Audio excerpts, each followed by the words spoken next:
que vous.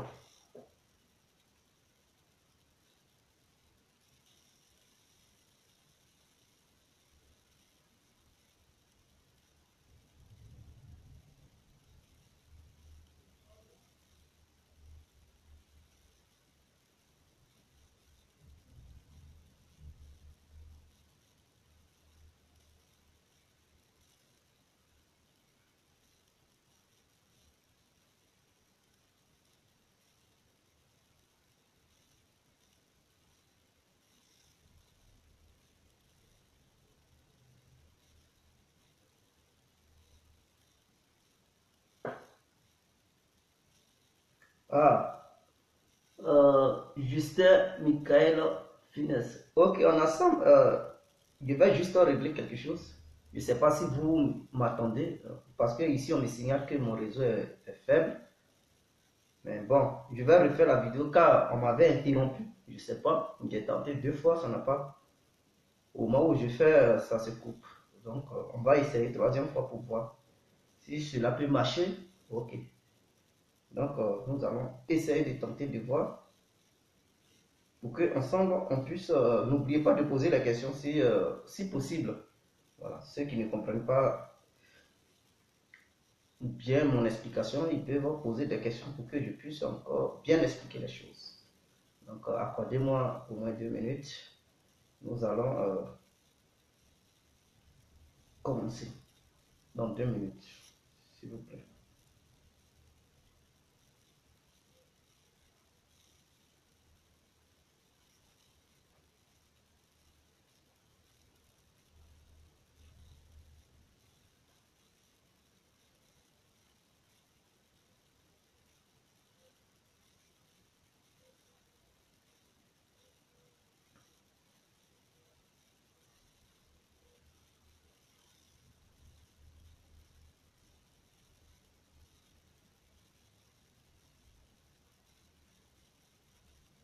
Pardonnez-moi, nous allons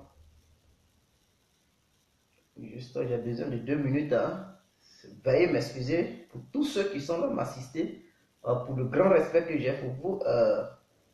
Accordez-moi au moins 2 minutes parce que cette vidéo, j'aimerais bien expliquer ça pour que nos frères africains et africaines qui sont, et sœurs africaines qui sont en Afrique puissent connaître un peu la réalité.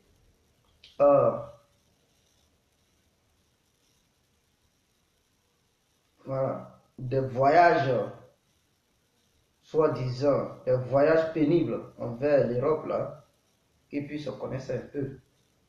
Voilà, parce que c'est pas facile quand on dit l'Europe, mais pour arriver ici, là, mes frères, et je vais vous expliquer cela pour que vous puissiez comprendre un peu la vraie situation.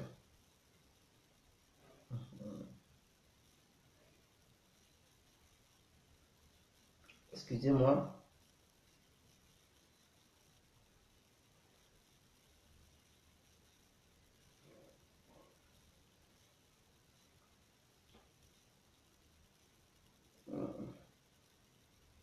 Êtes-vous prêts? Parce que quand ça va démarrer, ce n'est plus pour jouer là. Quand ça va démarrer, on ne joue plus. On va aller jusqu'au bout.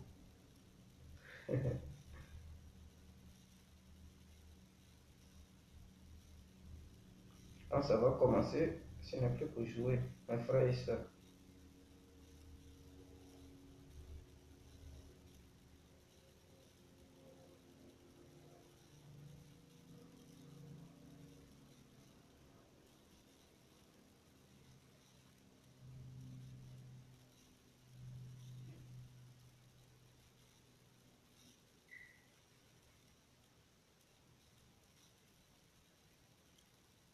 Mhm.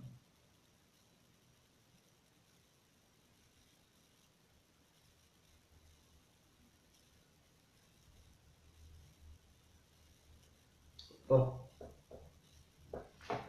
je suis prêt, on va rouler maintenant.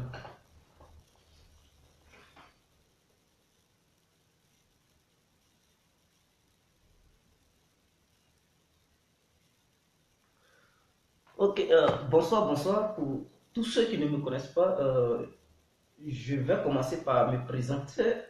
Je suis l'incontournable Djé complet. Voilà. Euh, Vous pouvez aussi m'appeler devant la vie. L'homme n'est rien.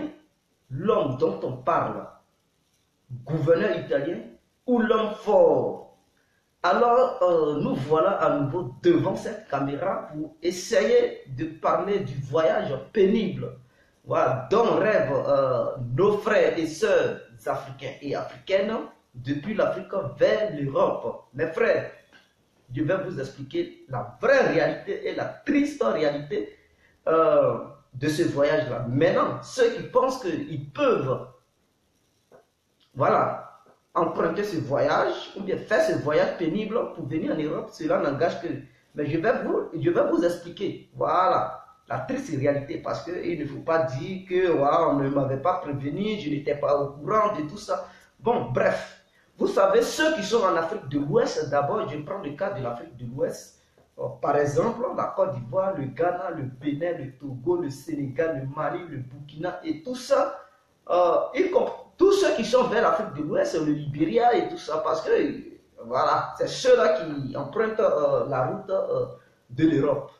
C'est-à-dire, quand eux ils veulent venir, ils doivent passer par le Niger. D'autres, ils partaient vers le Mali, mais je ne vais pas trop me fier au Mali parce que depuis qu'ils ont appris qu'au nord du Mali, il y a des djihadistes, donc les Touaregs et tout ça, donc les gens, ils préfèrent passer par le Niger pour pouvoir venir en Europe parce qu'ils sont maltraités en Afrique. Voilà la torture, la misère, la dictature de nos chefs d'État africains et la barbarie, la sauvagerie des Européens sur le territoire africain pousse aux Africains de venir, de faire l'immigration de l'Afrique vers l'Europe. Mais cette migration a vraiment des choses négatives. Le voyage est vraiment pénible. Un voyage pénible, c'est un voyage qui est très, très difficile, mes frères. Donc, ceux-là, ils traversent le Niger. Comment? En traversant le Niger, ils payent comment? C'est-à-dire, quitter le Burkina pour le Niger, c'est pas cher, mes frères. D'abord, Côte d'Ivoire, Burkina, je pense que c'est 19 000. Ou bien, voilà, Mali, Burkina, c'est entre 10 000 et 15 000. Voilà. Et Burkina, Niger, c'est entre 8 000. Voilà. Burkina, Niger, c'est-à-dire quitter au Burkina, aller au Niger, dans la capitale, appelée Niamey, c'est 8 000 francs CFA. Si c'est trop cher, c'est 10 000. Donc, ce n'est pas cher. Mais, ce qui est le plus difficile, en quittant le Burkina pour aller au Niger, il y a des barrages dressés par l'armée nigérienne. Eux là, ils s'en foutent de policiers. C'est les militaires même qui sont là-bas. Voilà. Il n'y a pas histoire de policiers, gendarmes. Chacun il cherche son dabali parce qu'ils sont mal payés chaque fin du mois. Donc eux-mêmes, ils se font les salaires sur le terrain, c'est-à-dire sur les routes. Militaires, policiers ou gendarmes, ils sont sur les voies. Ils ne sont pas dans l'histoire des casernes. Non, non, non, parce qu'ils veulent se faire du pactole. Donc ils attendent ceux-mêmes qui passent pour voyager. Parce que c'est le plus grand tournant du business en Afrique de l'Ouest en allant vers l'Europe. Ceux qui cherchent une terre promise. Donc eux-mêmes ils se font payer sur le terrain. Alors, un barrage que tu dois traverser, tu dois payer 5 000 francs CFA. Et on ne leur demande pas pardon. Un policier, un gendarme, un militaire nigérien supplié, pardon chef. L'augmentation passe à 1000 francs CFA. C'est-à-dire, s'il te dit de lui donner 5 000 francs pour que tu passes, et que tu lui dis patron, ou bien chef, pardon, je n'ai que 4 000, ça passe à 6 000. Et si tu penses qu'il plaisante, quand il te dit ça passe à 6 000, et que tu es têtu, tu as cassé bois ici, tu as cassé bois ici, et que tu continues, hein, ton pardon là, mais mon frère, tu vas te retrouver à 10 000 francs. Au lieu de payer 5 000, tu vas payer 10 000. Donc on ne leur demande pas pardon. C'est des gens, ils ne connaissent pas le pardon. Ils ont une mentalité arabe, mes frères. Les Nigériens, ils n'ont qu'à être au Niger. Allez-y là-bas, traversez leur militaire, vous allez sentir la vraie odeur des Nigériens. C'est pas quand ils sont dans les autres pays, ils vendent garba, ils vendent un truc, je ne sais pas, charbon et tout ça. Laissez ça. Allez-y sur le territoire. Vous allez voir, Nigériens, ils ne s'amusent pas. Donc, vous allez payer 5 000 francs chaque barrage. Et il y a 5 barrages dressés du Burkina à Niamey, que tu dois traverser avant d'atterrir dans la capitale appelée Niamey. Donc, 5 fois 5, ça te fait 25. Donc, il faut te dire dans ta tête, tu dois payer 25 000 francs comment on appelle ça, caution. Voilà, ce sont les cautions pour traverser leur barrage. Tu as pièce, tu n'as pas pièce, eux, ils s'en foutent de pièces. Voilà. Il suffit d'être étranger. Tu n'es pas nigérien, tu dois payer 5 000. Eux, ils s'en foutent de passeport, quoi. Non, non, non, ils s'en foutent de ça. Tu as passeport, tu n'as pas ça, tu payes. Seuls les Nigériens ne payent pas. Voilà. À part les Nigériens, tout le monde doit payer 5 000. C'est comme ça chez eux, c'est la règle des Nigériens. Donc, quand tu vas traverser tout ça, là, tu vas à Niamey. Maintenant, de Niamey, il y a une ville nigérienne qu'on appelle Agadez. Agadez, c'est la seconde capitale du Niger, c'est-à-dire après Niamey vient Agadez. Mais Niamey et Agadez sont deux villes lointaines, c'est-à-dire c'est très loin. Et donc, quitter à Niamey pour aller à Agadez, le transport te coûte 20 000 francs CFA. Il y a comme les transports suivants, AI Transport, il y a Soneuf. Voilà, ça, ce sont les sociétés. Et je pense qu'il y a Soneuf qui vient en Côte d'Ivoire. AI Transport, je ne sais pas s'ils ont déjà mis ça sur la ligne Abidjan au Niger, mais Soneuf, il y a ça. Donc, bon, je vous montre le nom de deux transports, AI Transport et Soneuf. Ça coûte 20 000 francs CFA de Niamey à Agadez. Si vous démarrez à Niamey à 4 h du matin, vous arrivez à Agadez à 20 h. C'est très loin, mes frères. C'est-à-dire, le cas parcourt une distance pas possible. Et c'est jusqu'à 20 h, vous allez arriver à Agadez. Alors, puisque tu ne connais personne, tu pars à l'aventure, tu ne connais personne. Mais mes frères, il n'y a pas de souci. Tu ne connais personne, tu vas croiser des gens que tu vas connaître. Même dans le cas où vous êtes remplis, les cas sont remplis d'étrangers. Ce sont les étrangers. Eux-mêmes aussi, ils ne connaissent personne. Mais vous roulez quand même. Vous partez. C'est ça l'aventure. Parce que tu es pourchassé peut-être dans ton pays, tu as un problème dans ton pays, ou bien, bon, tout dépend de toi. Pourquoi tu fuis ton pays? Toi seul, tu sais ton problème. C'est une histoire personnelle. Et donc, encore, avant d'arriver à Agadez, il y a des barrages, des policiers, des gendarmes et des militaires. Oui, oui. Chaque corps habillé au Niger, chacun dresse son barrage pour pouvoir avoir l'argent. Et c'est comme ça. Ils ne rendent pas compte à l'État nigérien. Ils s'en foutent. Parce qu'eux-mêmes, ils se payent sur le terrain. Ce n'est pas le gouvernement. Ils ne reçoivent pas un bon salaire. D'accord. C'est grâce aux passagers et tout ça. Là, eux, ils deviennent des riches en une fraction de seconde. Et donc, il y a encore des barrages. Mais là, il y a 3 barrages. 2 barrages avant d'arriver sur le dernier barrage. Donc, les 2 premiers barrages, c'est 5 000 francs, 5 000 francs. Maintenant, le dernier barrage, c'est 15 000. C'est-à-dire, le dernier barrage que tu vas traverser pour arriver à Agadez, c'est 20 000. C'est 15 000. Tu dois payer. On vous fait descendre, vous tous. Vous allez payer. Et il ne faut pas leur dire que tu n'as pas l'argent. Quand tu dis à un policier ou un gendarme nigérien que tu n'as pas l'argent, il te demande spécialement d'amener tes bagages. Il te déshabille, il te fouille.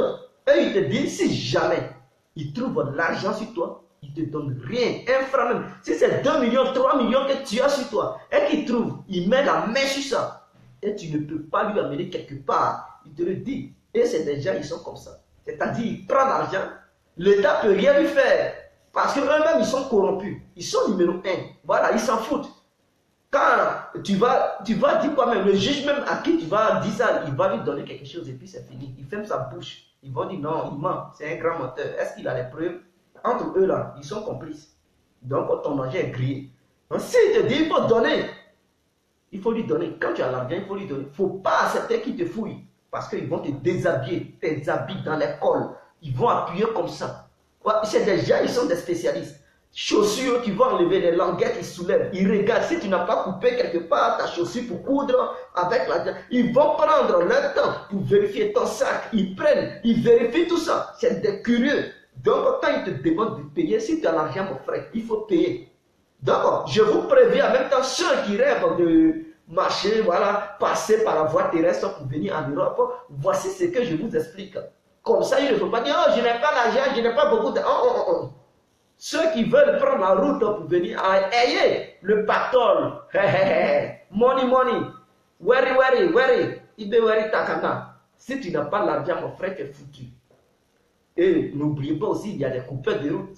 Il y a des gens qui vous agressent. Donc, si tu as toute ta fortune avec toi, mon frère, tant pis pour toi. Ils vont braquer ça et tu vas rester en cours de route. Imagine, on te braque dans un pays comme le Niger, il n'y a même pas de boulot. Et tu souffres, mon frère. Tu vas souffrir. Alors, pour ceux qui sont intelligents, voici la stratégie la plus importante. C'est-à-dire, quand tu as beaucoup d'argent et qu'au pays tu veux quitter là-bas, il faut confier une bonne partie de ton argent à la personne à qui tu fais confiance, c'est-à-dire ta mère. Parce que ta mère ne peut pas accepter que tu ailles sur la route et que tu souffres là-bas. Non, si tu appelles maman, ça ne va pas. Elle-même, elle tremble comme ça. Oui. Tu as où? Oh, mon fils, ma fille. Oui. Elle va te donner ce dont tu as besoin. Elle va faire un peu de transfert. Tu récupères ça dans une agence de transfert. C'est comme ça parce qu'il y a assez de trucs comme coupeurs de route. Il y a des petits voyous qui font les petits trucs. Voilà, c'est comme ça chez eux. Donc, pour éviter de se faire agresser, il faut prendre la somme que tu peux prendre pour mettre sur toi, pour manger et payer les frais de route. La bonne somme, tu laisses au pays. Quand il s'agit de payer un gros lot, tu appelles, on t'envoie l'argent, tu payes et tu continues ton voyage. Maintenant, une fois à Agadez, mes frères, c'est-à-dire le dernier voyage,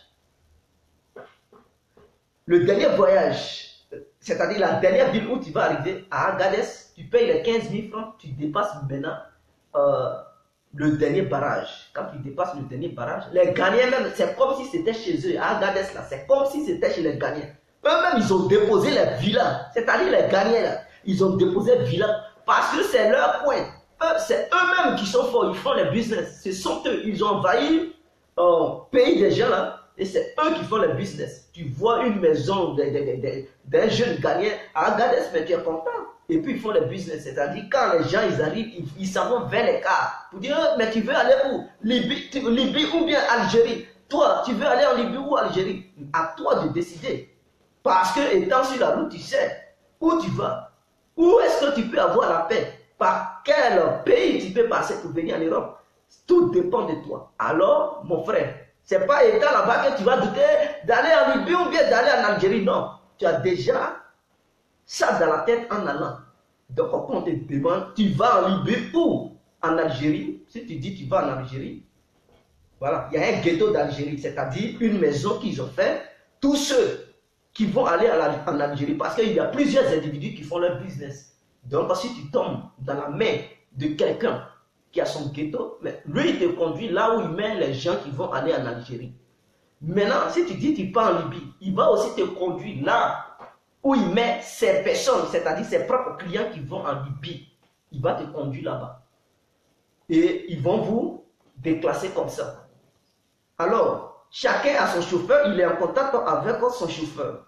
C'est-à-dire, tu es en contact avec quelqu'un qui a une voiture 4x4 qui peut traverser le désert. Donc, quand tu as les bons clients, tu as beaucoup de clients, tu dis, ah, mon client, viens chercher parce que j'ai retrouvé les clients, j'ai beaucoup de clients, il faut venir les prendre, tu vas les amener là où ils vont.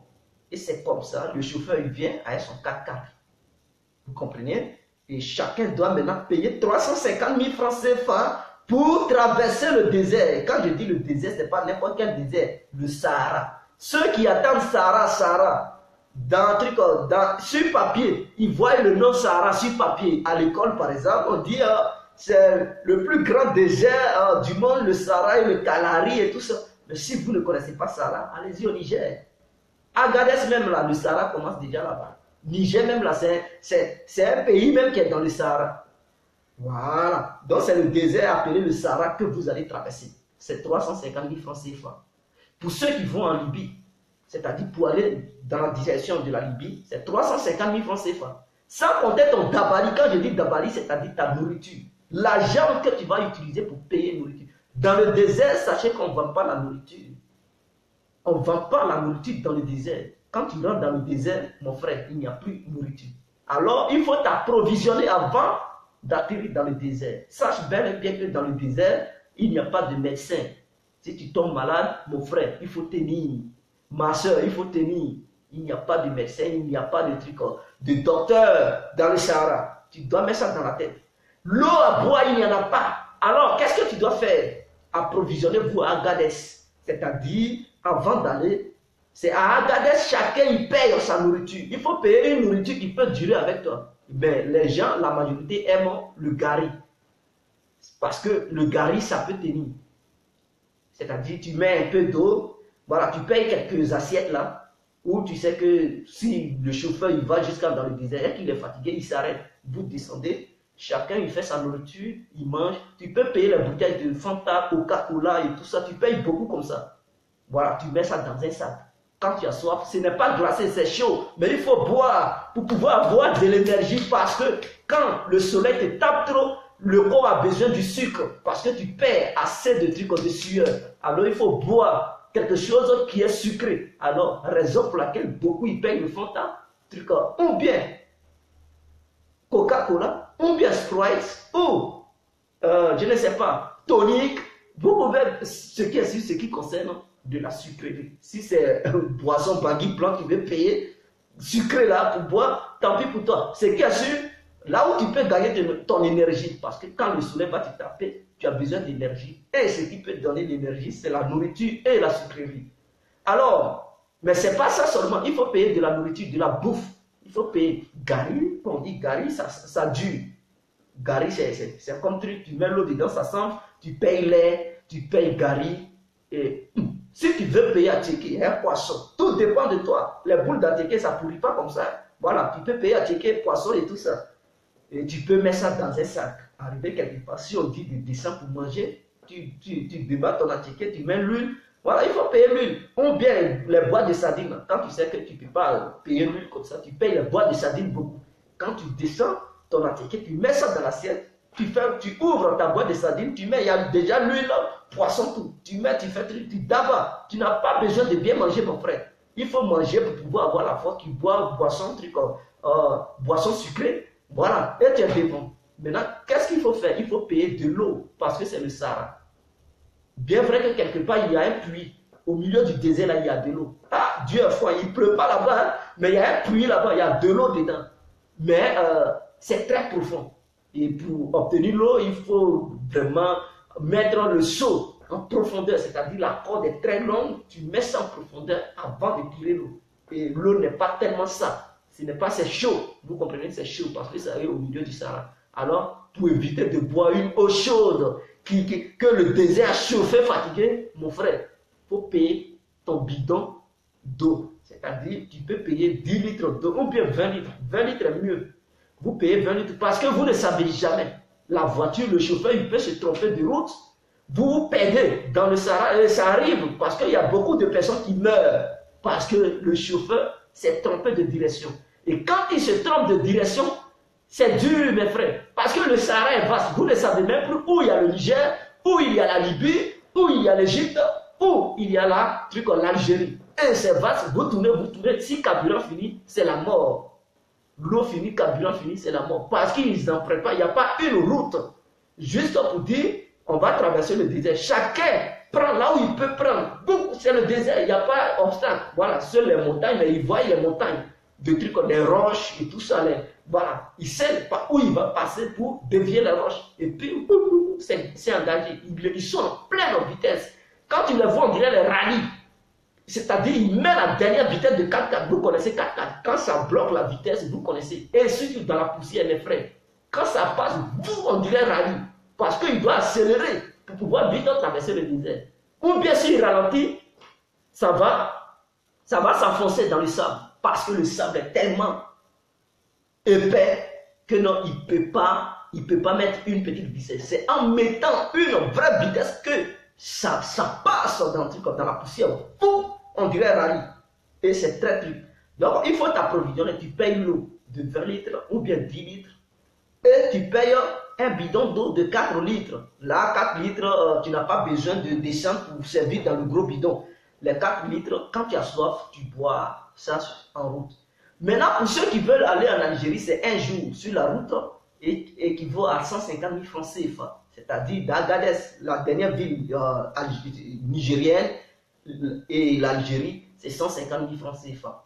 Maintenant, la dernière ville du Niger, quitter au Niger, appelé Agadez, pour aller dans un premier village libyen, bien vrai, dans un premier village libyen, c'est 350 000 francs CFA. C'est-à-dire que tu n'es même pas encore arrivé dans la grande ville qu'on appelle Saba. Parce que la première ville de la Libye, en quittant vers le Niger, en allant en Libye, on appelle ça Saba.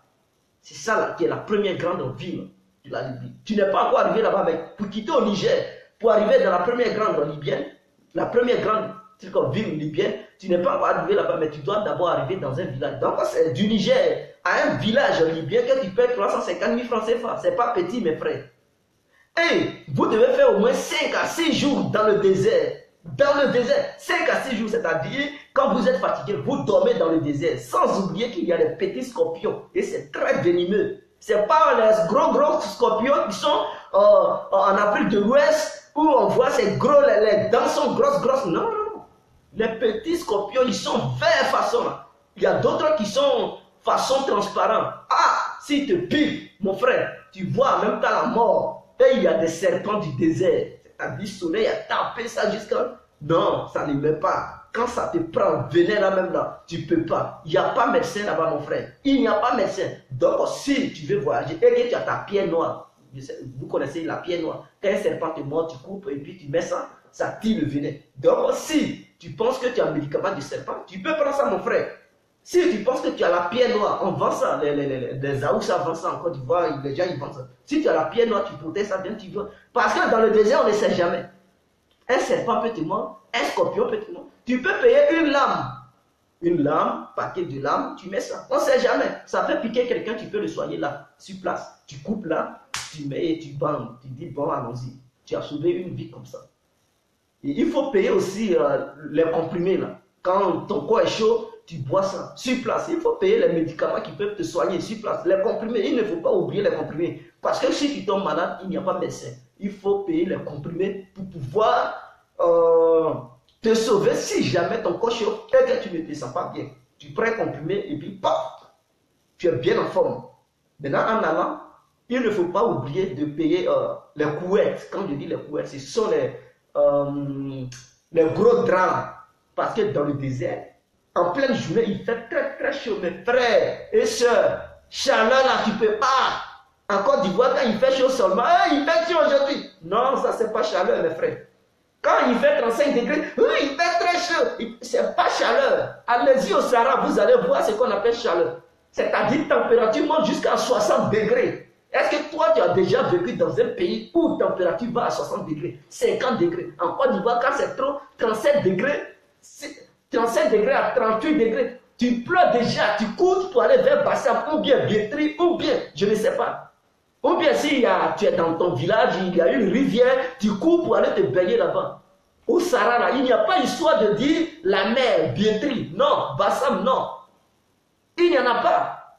Il n'y a pas histoire de rivière pour te mouiller le corps. Le soleil est très ardent. C'est comme si on prenait une braise et on mettait ça auprès de ta peau. Vous sentez, quand il y a une braise auprès de ta peau, ce que ça te fait, c'est comme ça le soleil qui tape. Ça veut dire que ça transfère, ça traverse même ton pantalon. C'est comme s'il y avait le feu auprès de ta peau. Ça te brûle.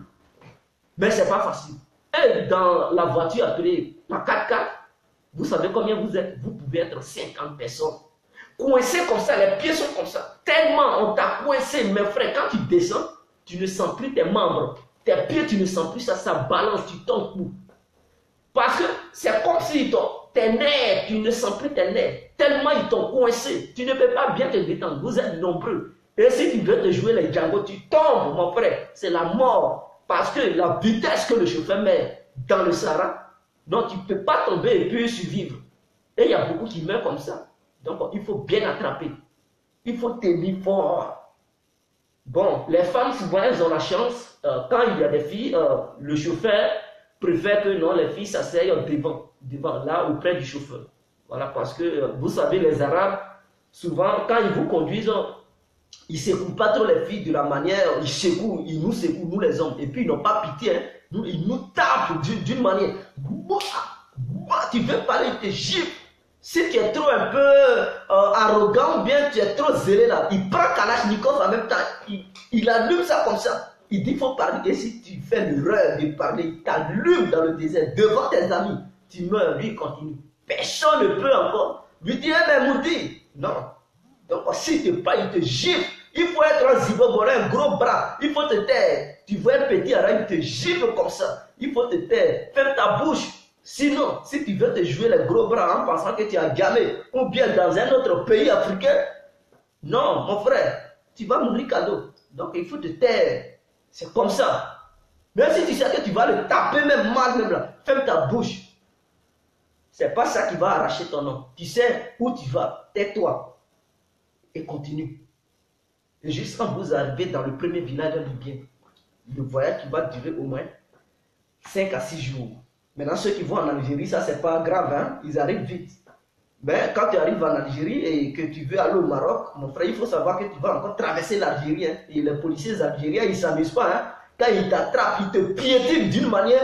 Voilà. Donc, il faut savoir que quand tu vas dans la première ville algérienne, il faut maintenant traverser pour aller jusqu'au nord de l'Algérie, traverser l'Algérie, traverser le Maroc. Mais tu es confronté à un vrai problème, tu es dans un dilemme. Parce que les policiers marocains, ils ne s'amusent pas. Les policiers algériens, ils ne s'amusent pas. Si jamais ils mettent la main sur toi, tu es cuit, mon frère. Tu es cuit. Donc, il faut aussi penser à ça. C'est pas loin. Quitter Niger, aller en Algérie, c'est pas loin. Mais comment faire pour traverser l'Algérie, traverser le Maroc, pour aller au nord du Maroc? Parce que ceux qui sautent les grillages, c'est vers le nord du Maroc. C'est là-bas, il y a grillage. Il faut traverser jusqu'à pour aller là-bas. Ce n'est pas facile. Alors, beaucoup préfèrent aller du côté de la Libye. Et donc, ceux qui vont du côté de la Libye, tu vas arriver dans le premier village libyen qui va te coûter 350 000 francs CFA en quittant dans la dernière ville nigérienne du premier village libyen, 350 000 francs CFA. Mais n'oubliez pas aussi, dans le désert, il y a des barrages, c'est-à-dire ce sont les militaires même qui sont là-bas. Ils ont les vraies armes, c'est-à-dire les mitrailleuses sur les 4x4, et ils sont là-bas. Quand ils voient votre voiture passer, eux aussi ils ont les 4x4, ils poursuivent ça. Voilà, tout ça pour que vous les passagers, vous leur donnez un peu d'argent. Ils donnent là-bas, c'est 2000 francs c'est fois que vous payez, ce n'est plus 5000 francs, 5000 francs. Donc ils vous demandent de payer 2000, et vous allez payer 2000 chacun. Et environ, peut-être vous allez dépasser 2 barrages comme ça, 2000, donc ça vous fait 4000. Et vous allez arriver dans le premier village libyen. Maintenant, du premier village libyen à la première ville libyenne. Mes frères, en Libye, il n'y a pas de transport en commun. De la manière en Côte d'Ivoire, par exemple, il y a les bus, il y a les taxis, tu peux monter et puis voilà, payer 100 francs, 200. Non. En Libye, c'est pas ça. Hein? Par exemple, je prends le cas d'Abidjan à Bassam, c'est pas loin. Mais quand tu es en Libye, quitter Abidjan, aller à Bassam, là, si tu n'as rien payé, mon frère, tu vas payer 100 000 francs CFA. C'est comme ça, un pays comme ça. Voilà, quand tu es étranger, hein, quitter Abidjan, aller à Bassam, si tu n'as rien payé, c'est 100 000 francs CFA. Sinon, tu ne bouges pas. C'est un pays comme ça. Donc, il n'y a pas de transport en commun. Chacun, il fait son business. Quand vous les voyez, ils sont très riches là. C'est ça. Les Arabes, ils gagnent beaucoup d'argent. C'est-à-dire un petit voyage où le carburant n'est pas cher. Il fait un petit voyage comme ça. Il prend beaucoup d'argent avec les étrangers et tout ça. Donc, ça leur rend riche. Tu le vois quand ils se retournent, les paquets d'argent sont comme ça. C'est-à-dire, dans la journée, un Libyen, il peut se retourner, il a au moins 4 millions à mettre. Voilà, il rentre à la maison avec. C'est son business en 2 journées. Il n'a pas à rendre compte à quelqu'un. Voilà, 4 millions de francs CFA. Et demain encore, il va encore avoir la même somme. Donc, imaginez dans l'année, ça lui fait vraiment le pactole. Et donc, quitter le dernier village pour aller maintenant dans la première ville libyenne. J'ai oublié le nom, c'est pas beaucoup. Hein. J'ai oublié le nom, mais vous devez encore payer maintenant. Et c'est maintenant en dinar, c'est-à-dire la monnaie libyenne, on appelle ça dinar. C'est dans ça que vous allez payer. Maintenant, un dinar équivaut à 350 francs CFA. Vous comprenez? C'est-à-dire, avant, quand Muammar Kadhafi était là, le dinar avait la même valeur que le dollar. C'est-à-dire, un dinar est égal à 4 dollars. Vous comprenez? Un dinar est égal, ça avait la même valeur. En Côte d'Ivoire, un dollar, ça fait 400 francs CFA. Non? Voilà, en Libye, un dinar aussi, ça faisait la même chose avec le dollar. C'est comme ça. Mais quand Kadhafi est mort, ça a chuté. Le dinar a chuté. Vous comprenez? Donc, un dinar équivaut maintenant à 3 dollars à son temps. Maintenant, un dinar est égal à 3 dollars. Maintenant, les pays du Moyen-Orient, c'est-à-dire ceux qui ont la monnaie la plus lourde, tout est en dinar. Mais la Libye, le dinar de la Libye est plus lourd que le dinar de l'Égypte, le dinar du Maroc, de l'Algérie, de la Tunisie. Eux tous, ils viennent d'ailleurs en Libye pour travailler. Vous comprenez? Donc, la Libye a la monnaie la plus lourde au Moyen-Orient, les pays du Moyen-Orient. Voilà, c'est ce que je vais vous dire. Ils ont la même monnaie, c'est le même truc, mais vraiment, quand on échange ça, c'est pas la même valeur. Voilà. Et donc, quitter le village, le premier village libyen pour aller dans la première ville libyenne, équivaut à 250 000 francs CFA. Vous comprenez? Est-ce que vous notez? Est égal à 250 000 francs CFA. Vous allez arriver maintenant dans la première ville libyenne appelée Saba. Bon, d'autres, ils préfèrent rester là parce qu'ils n'ont plus de moyens pour continuer. D'autres préfèrent continuer en même temps. Mais tout ça, tous ces voyages, tu ne connais personne, on vous amène dans des ghettos, c'est-à-dire les Arabes qui vous font déplacer d'un point A à un point B. Ils ont déjà des maisons, ils ont des contacts. Voilà. Donc, avant de vous prendre, il appelle son ami pour dire j'envoie des clients. Son ami dit oui, il n'y a pas de souci, il y a déjà une maison. Donc, quand tu envoies les clients, ils vous prennent et vous mettent dans la maison. Vous êtes enfermés là-dedans. C'est comme si c'était des prisons. On appelle ça les ghettos. Les ghettos. Donc, si tu ne payes pas son argent, tu ne sors pas. Tu dois payer son argent avant d'être libéré.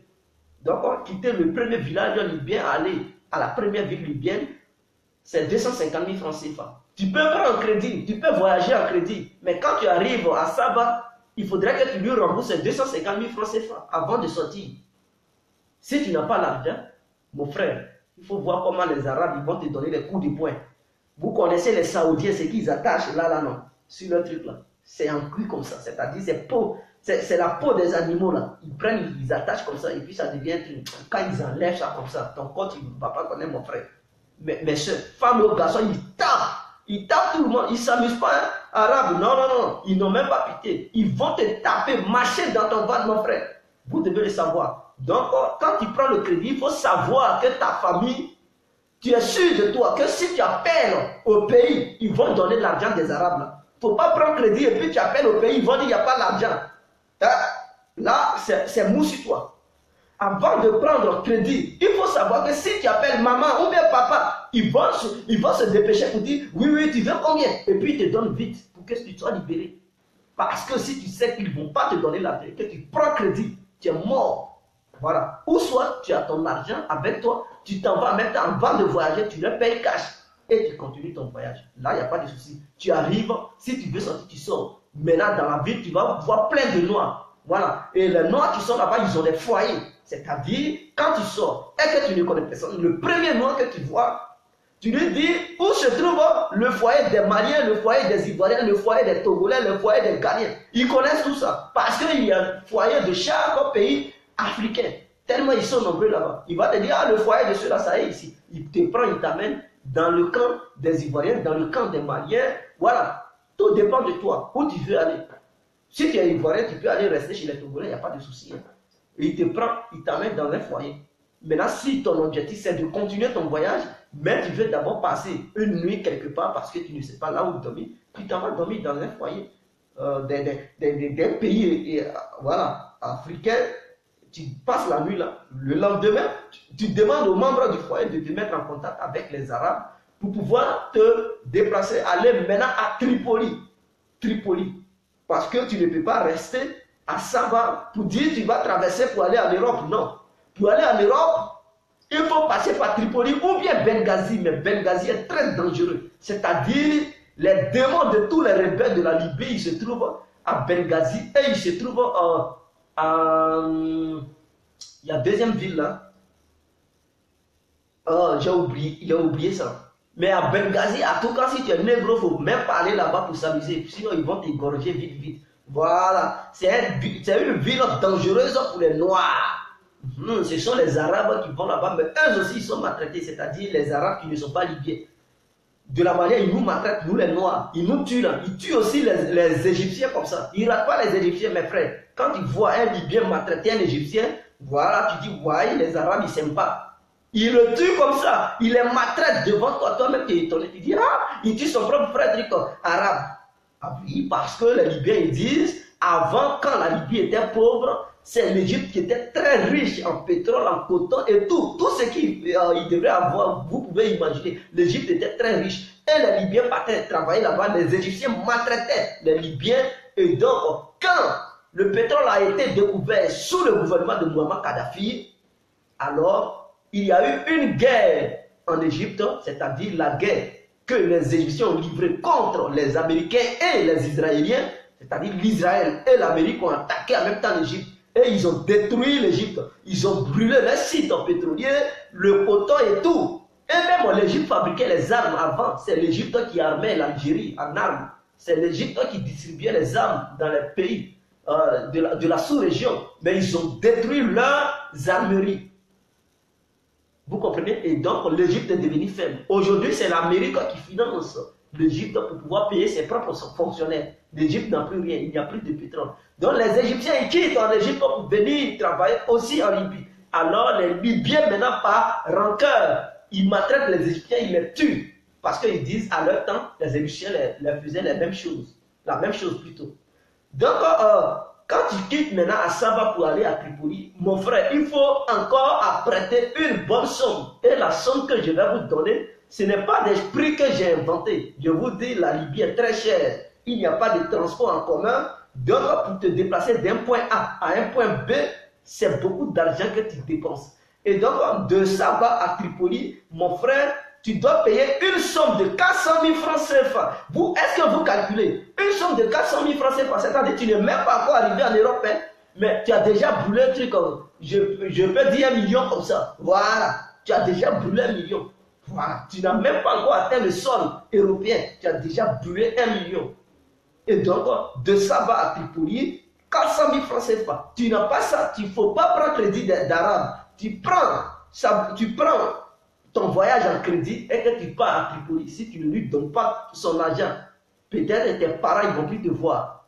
Voilà, ils ne vont même plus te voir jusqu'à leur mort. Parce qu'ils vont t'abattre comme une petite souris.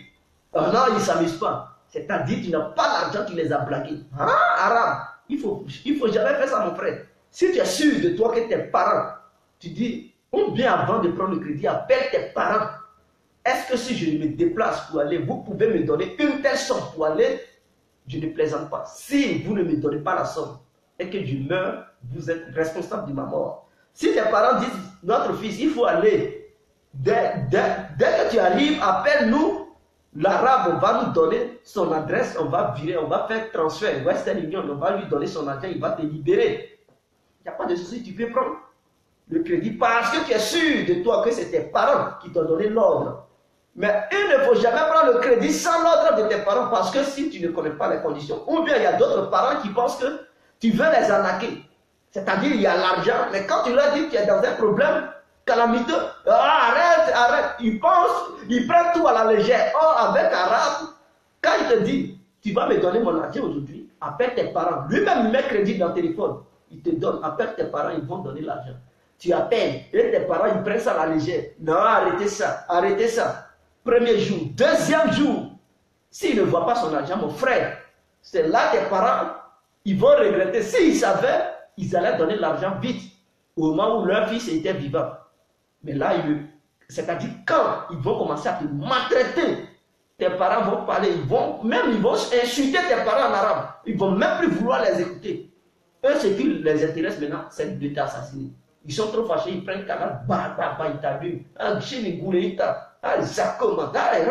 et puis ils te cherchent, dans le désert, ils creusent un truc, ils te mettent là-dedans. Ils ne s'amusent pas. Donc, parlez à vos parents et ceux qui regardent cette vidéo, ils n'ont qu'à savoir que si les enfants sont en Libye et qu'ils disent qu'ils ont des problèmes, ne minimisez pas ça parce que quand ils vous parlent une fois, deuxième fois, si vous ne réagissez pas, les Arabes les abattent. Et j'ai l'impression qu'ils ont tué beaucoup d'Africains parce que leurs parents pensaient que leurs enfants voulaient les arnaquer, mais en réalité, les enfants, ils étaient dans de vrais problèmes. Quand ton enfant, il t'appelle, il pleure, il te dit, mais où? Il te dit dans un pays arabe, il faut prendre ça très au sérieux. C'est possible de causer avec l'arabe. Si tu ne parles pas l'arabe, il faut aller voir un Libanais immédiatement. Il faut lui dire ce qui se passe. Il va parler en arabe avec cet arabe. Et là, le Libanais va bien causer avec lui pour dire, il n'a qu'à se calmer. Si tu peux avoir les moyens dans une semaine, il va causer avec le Libanais pour dire non, les parents de l'enfant, ils vont gagner les moyens dans une semaine. Donc, s'il vous plaît, ne faites pas du mal aux petits. Et comme ça, parce qu'ils ont communiqué avec leurs frères arabes, ils vont dire, ok, tes parents disent, ils nous donnent une semaine. Donc, on attend. Si une semaine passe, on ne voit rien, eux, ils t'amoutent. Voilà, c'est ce qu'ils font. Donc, voici la bonne stratégie, la bonne manière de faire avec les Arabes. Si tu n'as rien et que tu veux aller prendre crédit pour sauver ton fils, va voir un Libanais, il était en Côte d'Ivoire, il va causer avec quoi ces Arabes-là, il va leur expliquer ce que tu as dit au Libanais. Parce que le Libanais, il comprend le français. Mais le Libyen, il ne comprend pas le français, mon frère. Tu vas parler français, lui, il parle arabe, il est fâché. Quand tu lui parles, il est fâché. Il jette le portable, il l'affaire à ton enfant. C'est-à-dire toute sa colère, il met ça sur ton fils et il le tue. Voilà, tu ne peux pas lui amener quelque part. Ton gouvernement ne peut rien faire. Il t'a tué et puis c'est normal. Là-bas, là, il n'y a pas d'histoire de gouvernement. C'est la raison du plus fort. Tu tues lui que tu veux et puis il n'y a rien. Ça ne va nulle part. Donc vous devez mettre ça dans vos têtes. Si vos enfants ou bien vos frères vous appellent, si vous êtes en Europe, ils vous appellent pour dire qu'ils ont des problèmes en Libye. Ne minimisez pas ça, sinon vous n'allez plus jamais voir vos parents. Si c'est ta copine, elle te dit elle a un problème. Il ne faut pas minimiser. Tu minimises, mon frère. Tu vas apprendre un jour que non, notre fille nous avait laissé. Tu vas dire, hey, si je savais, cette fille m'avait appelé, il avait minimisé. Ne plaisantez pas avec ça. Donc, c'est ce que je voulais vous dire. Donc, on va quitter à Saba pour aller à Tripoli. C'est 400 000 francs CFA. Tu payes, tu vas, ou bien tu prends un crédit, arriver payer. Et tu payes. Maintenant, de Tripoli, aller en Italie. Ce n'est pas loin. Tripoli en Italie, c'est un jour. C'est-à-dire, quand vous prenez, vous quittez l'eau, par exemple, à 18h, le lendemain à 8h, vous êtes en Italie, sur l'eau. Voilà. Si vous ne vous êtes pas trompé, mais vous avez les appareils les plus nécessaires pour ne pas vous perdre sur l'eau. C'est-à-dire, ils vont vous donner la boussole et les GPS. Et ils vont vous mettre en contact avec la Guardia d'Italia, c'est-à-dire la garde frontalière de l'Italie, c'est-à-dire ceux qui surveillent l'eau. Je peux les appeler les marins. En Côte d'Ivoire, on dit marins. Voilà. Ils vous mettent en contact avec eux, c'est-à-dire ils vous donnent leurs adresses. Mais il ne faut pas les appeler maintenant. Parce que dès lors que vous prenez le départ et que vous les appelez, eux, ils vont appeler la marine libyenne pour dire attrapez-les. Voilà, parce qu'ils ont des radars, ils vous voient. Il ne faut pas les appeler maintenant. Quand vous prenez l'eau, faites en telle sorte que la marine libyenne ne vous prenne pas. C'est-à-dire, pour quitter maintenant la Libye, aller en Italie, c'est 1200 dinars. 1200 dinars. Vous comprenez? 1200 dinars équivaut à 550 000 francs CFA. 550 000 francs CFA. Vous comprenez? Donc, de la Libye en Italie, c'est 550 000 francs CFA. C'est pas loin, c'est pas cher. 550 000 francs, c'est pas cher. Mais c'est de quitter dans les autres pays, passer par la voie terrestre jusqu'à aller en Libye, c'est ça le problème. Maintenant, il y a encore autre moyen. Ceux qui ne veulent pas payer comme ça pour traverser le Sahara, vous pouvez prendre l'avion. C'est-à-dire, tu fais ton passeport et tu pars demander le visa de la Libye. Donc, du coup, tu quittes la Côte d'Ivoire, tu prends le vol direct, tu pars en Libye. C'est 500 000 francs CFA. Le billet d'avion, Côte d'Ivoire-Libye. Vous comprenez? C'est comme ça. Et directement, tu descends à Tripoli. Tu n'as plus besoin de passer par quoi? Non, tu descends à Tripoli. Et donc, de Tripoli, dès que tu descends, si tu as au moins une somme de 1 500 000 francs CFA, quand tu prends ton billet d'avion de la Côte d'Ivoire en Libye, 500 000 francs CFA, il te reste maintenant 1 million. Dans les 1 million, tu prends 550 000 francs CFA pour ton transport de l'Italie. Et maintenant, il va te rester 500 000 francs CFA. Et quand tu vas échanger ça en truc, comment on appelle ça, en euros ou bien en dollars, tu vas te retrouver avec une somme de 800 euros. Vous comprenez, 800 euros Voilà, tu vas te retrouver avec une somme de 800 euros. Et quand tu viens en Europe, ça peut te servir. Vous comprenez? Mais le danger est encore sur l'eau. Voilà le problème. C'est ça que je voulais vous expliquer. C'est-à-dire, entre nous, Africains, on n'aime pas ce qui est bien. Quand on est sur l'eau, il y a là, c'est là d'autres, ils savent qu'ils ont soif. Ils veulent fumer la cigarette. Vous comprenez? Sachant bel et bien qu'il y a des bidons de carburant. Quand le carburant même, il y a trop. Essence, voilà, vous voulez attendre. Il y a bidon d'essence. Et sur l'eau là, il y a le soleil. Mais vous ne voyez pas, le soleil ne vous tape pas tellement parce qu'il y a la mer, il fait froid un peu. Et le soleil, donc ça donne une température normale. Vous comprenez? Quand tu es sur l'eau, tu ne sais même pas que non, voilà. Et tu n'as même pas froid aussi. Tu n'as pas froid. Sur la mer, quand tu es là-bas en bateau, tu n'as pas froid, mon frère. Tellement tu es inspiré. Tu vois l'eau, ton cœur fait beaucoup. Le cœur marche tellement que la sueur coule. Tu es au milieu de l'eau, mais la sueur coule. Voilà. Tu as chaud même. Voilà, tu es au milieu de la mer et puis tu as chaud. Tu n'as pas froid. Tu n'as pas besoin de te couvrir avec... Non, non, non. Et puis, vous ne prenez pas bagage. Hein. Avec la Libyenne, tu ne peux pas prendre bagage. Pour prendre l'eau, chaussures même, tu enlèves. Donc, si tu veux aller comme ça, il ne faut pas amener tes habits de valeur. Prends chaque... Non, non, ça ne sera pas la peine parce que tes vrais habits vont rester en Libye.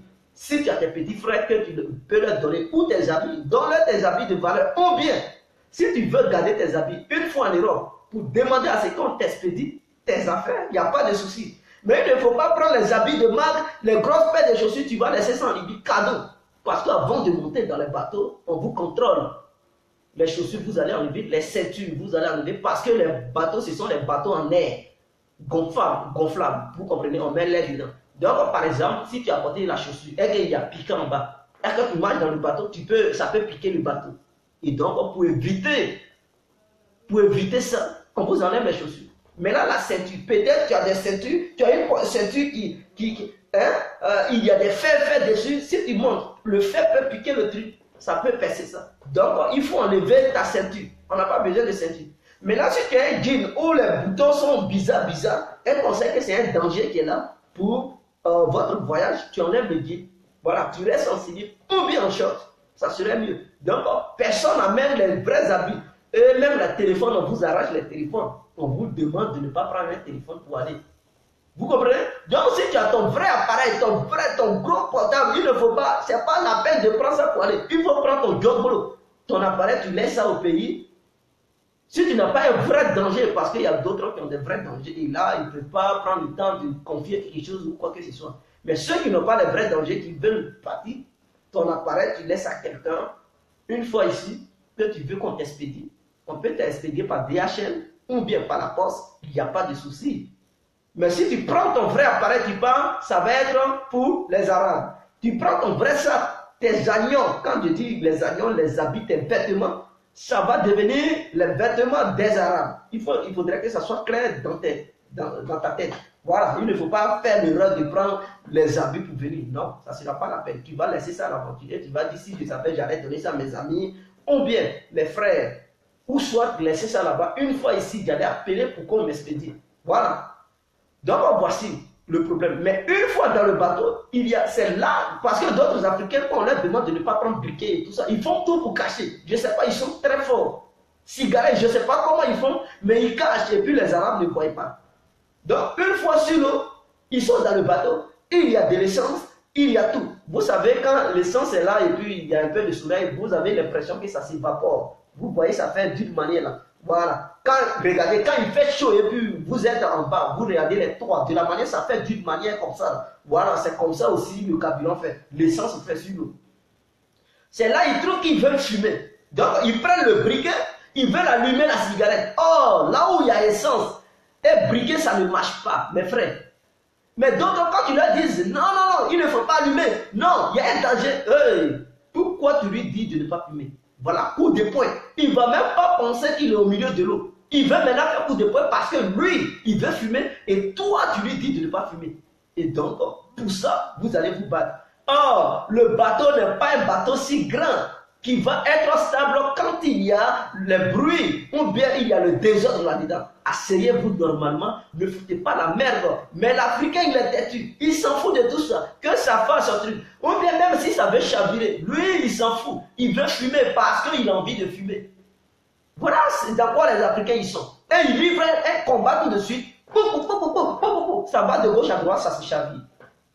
Vous apprenez que les Africains, ils sont morts dans le bateau.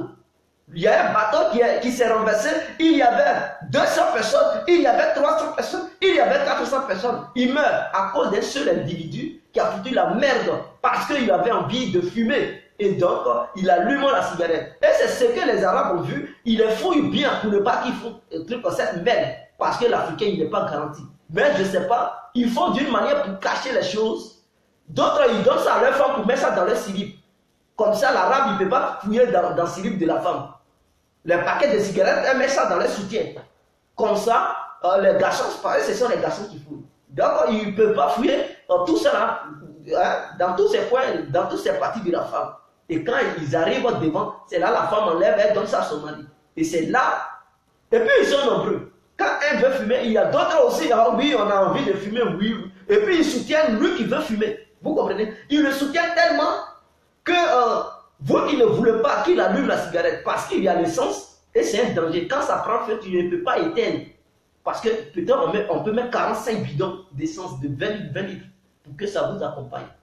Vous comprenez? Parce que les machines qui vous prennent, c'est-à-dire les petites machines qu'on met derrière le bateau pour faire truc, ça consomme beaucoup de trucs. Vous avez l'impression que sur l'eau, il y a les montagnes.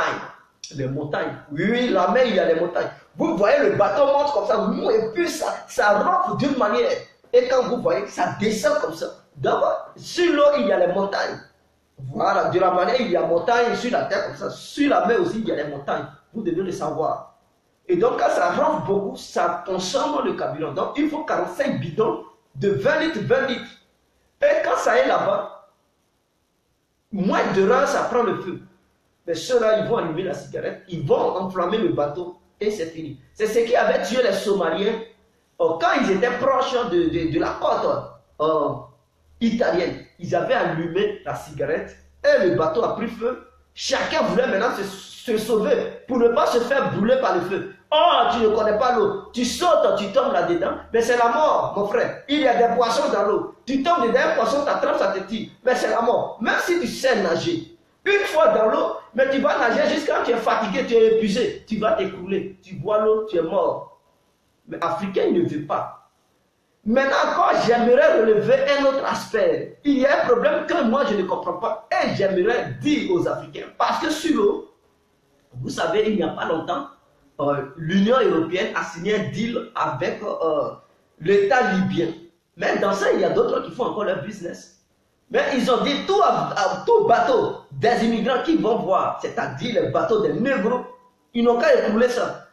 Vous comprenez? Et donc, quand les négros ils montent dans ces bateaux-là, est que c'est l'Union européenne qui fait signe, parce qu'ils ont des satellites, ils ont des radars, ils voient partout. Quand ils voient qu'il y a un bateau des négros sur l'eau, ils font signe à la marine libyenne. Et puis eux, ils prennent leur bateau de patrouille pour aller sur l'eau immédiatement. Ça file tellement. Et que non, si vous êtes déjà là-bas, ils vont vous rattraper. Ils tirent sur votre bateau. Puisqu'on met de l'air, quand ils tirent, c'est percé. Ça rentre sous l'eau. Après, ils disent oui, leur bateau s'est écoulé. Voilà. Ils sont noyés, ils font sortir les noirs. On dit, oh, il y a 100 noirs qui sont morts. Ils les mettent sur les côtes libyennes. Ils prennent les photos. Ou bien s'ils sont trop gentils ce jour-là, ils les attrapent. Ils commencent à les maltraiter, chicoter directement en prison. Et leur prison, ils ne jugent pas. Leur prison ne se trouve pas en ville. Ça se trouve au milieu du désert. C'est-à-dire, ils laissent même Tripoli. Ils vont vers l'Égypte, entre l'Égypte et Tripoli. C'est là-bas se trouve leur truc, leur prison. Vous comprenez? Donc là, tu ne peux pas t'échapper. Tu t'échappes, oui, tu vas marcher jusqu'à... Mais avant d'arriver à Tripoli, tu dois traverser un barrage de la police libyenne et tout ça. Mais eux-mêmes, il n'y a pas histoire de militaires dans Kazen. Militaires, policiers, ils sont tous dans les rues. Voilà, c'est des... Depuis qu'il n'y a plus de gouvernement, voilà, ils ne respectent aucune loi là-bas, en fait. Ils ne respectent rien. Ils sont dans les rues, chacun cherche son mangement, voilà. Et donc, c'est comme ça. Et dans les prisons, ils peuvent vous mettre en prison. Il n'y a aucun ambassadeur qui peut vous sauver. Les Nigériens, ils sont malhonnêtes sur leur territoire, mais en Libye, ils aident beaucoup de Noirs. Pourquoi je le dis? c'est-à-dire l'ambassadeur du Niger à Tripoli, chaque 2 mois, il s'en va visiter toutes les prisons pour voir s'il y a des Noirs qui sont là-bas. Et il vous demande, si je vous demande, est-ce que vous êtes Nigérien, dites oui. Lui qui dit, je ne suis pas Libyen, je ne suis pas Nigérien, alors les Libyens vont dire, tu n'es pas Nigérien, donc tu ne sors pas. Alors c'est comme ça, quand l'ambassadeur il arrive là-bas, il dit, tu es Nigérien, non? Tu dis oui. Tu es Nigérien, oui. Tu es Nigérien, oui. Tu es Nigérien, oui. Et tous ceux qui ont dit qu'ils sont Nigériens, ils vont les libérer. Tous ceux qui ont dit qu'ils ne sont pas Nigériens, ils ne vont pas les libérer. Vous voyez? Donc c'est le seul ambassadeur qui sauve les négros en Libye, précisément à Tripoli. Sinon les autres ambassadeurs, ils s'en foutent. Ils disent qu'ils n'ont pas envoyé quelqu'un en Libye. C'est ce qu'ils disent. C'est surtout même l'ambassadeur de la Côte d'Ivoire là-bas. Il ne fait rien. Quand on dit les Ivoiriens, quand même, il y a un Ivoirien qu'on arrête, qu'on amène en prison. Mais le numéro de l'ambassade de la Côte d'Ivoire, les Ivoiriens qui sont là-bas, ils connaissent. Quand ils appellent à l'ambassade pour dire, ah, il y a un groupe d'Ivoiriens qu'ils ont arrêtés, ils ont emmené dans telle prison. L'ambassadeur dit, je ne les ai pas envoyés ici. Je ne sais même pas qu'ils sont arrivés ici, donc je m'en fous. Voilà la réponse que l'ambassadeur donne. Que non, ils ne sont pas venus ici par avion, donc je m'en fous. Voilà, ils sont venus par eux-mêmes. Je m'en fous, je ne sais même pas que Ivoirien est venu ici. Donc s'ils ont arrêté Ivoirien, ils n'ont pas arrêté Ivoirien, je m'en fous. Mais l'ambassadeur nigérien, il ne dit pas que non. Parce qu'il sait que ces ressortissants, ils prennent la route. Mais il ne dit pas qu'ils ont pris la route, donc je ne vais pas aller là-bas dans les prisons. Et c'est comme ça, ils sauvent d'autres Noirs aussi. Donc, c'est ce que je voulais vous relever comme leur diplomatie, la diplomatie nigérienne hors du Niger. Mais quand tu es sur leur territoire, ils te taxent beaucoup, mais hors de leur territoire, leur ambassadeur, il fait vraiment un bon boulot pour sauver les Noirs. Voilà, les Africains, il ne dit pas que non, tu es un Noir, truc Nigérien seulement, donc c'est toi, je vais sauver. Mais il te dit que si je te dis, est-ce que tu es Nigérien, il faut dire oui. À toi maintenant d'être sage. Si tu dis oui, il te sauve. Si tu dis non, il va te dire que tu es bête. Et puis il te dépasse. Il s'en va demander aux autres. Vous comprenez? Donc c'est ça. Maintenant, j'aimerais aussi savoir si il n'y a pas des sous-marins européens qui sont dans la mer, qui vont écouler les bateaux des migrants. Parce que quand ce sont les migrants, arabes blancs là, ils arrivent en Italie, c'est saut. Mais quand ce sont les migrants noirs, on dit que ça a écroulé. Ils sont morts dans l'eau. Ils sont morts dans l'eau. Je me demande s'il n'y a pas de sous-marins. Parce que les Européens ils ne veulent plus voir les Noirs sur leur territoire. Alors je me demande s'ils n'ont pas déployé des navires qui passent sous l'eau pour écrouler les petits bateaux des Noirs, des négros. C'est-à-dire si on ne les a pas attrapés en Libye, eux-mêmes ils écroulent ça. Parce qu'on dit, ah, ils sont morts proches des côtes italiennes. C'est eux-mêmes qui écroulent. Et les Noirs aussi, eux-mêmes, ils sont aussi responsables de ça. Donc, faites très attention.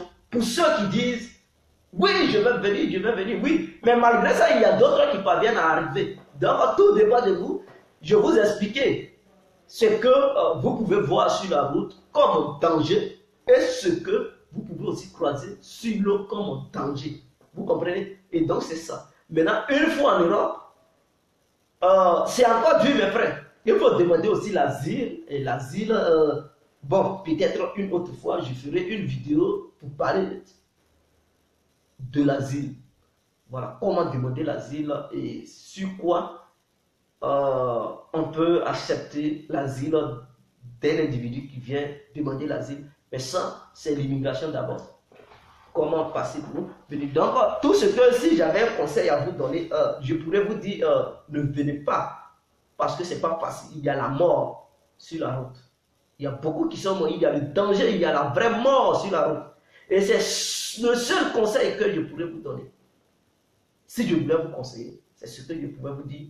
Maintenant, d'autres ils me diront, oh, nous on peut, voilà, parce que vous êtes déjà là-bas, vous ne voulez pas que nous on vienne. Oui, tu peux, mais mon frère ou ma soeur, il faut savoir qu'il y a des vrais risques. Et donc, je vais regarder vos différentes questions pour voir. Vos différentes questions. On t'écoute. Justin Michael Finesse, merci. Vraiment, c'est dangereux. Baouri. Ouais. William Diaby, je t'attends ma réponse, mon frère. Ok. On t'écoute, mon frère. Merci, Ange Ouloto. c'est ce que toi tu connais, cette route ou bien? Bamba Momo, la réussite. Je n'ai pas dit c'est cette route que je connais.